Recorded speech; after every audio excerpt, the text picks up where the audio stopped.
Hinarang at binanggaraw ng China Coast Guard ang mga bangka ng Pilipinas na nagsasagawa ng medical evacuation sa West Philippine Sea. Sabi ni Philippine Coast Guard spokesperson for the West Philippine Sea, Commodore J. Tariela, sinalubong ng bangka ng Philippine Coast Guard noong May 19 ang inflatable boat ng Philippine Navy para kunin ang isang tauhan ng AFP na may sakit.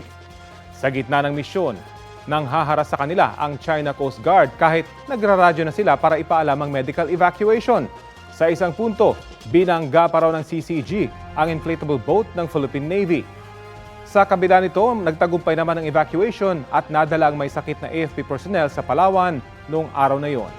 Tinawag ng PCG na hindi makatao o inhumane at barbaric ang ginawa ng China. Wala pang reaksyon ang China.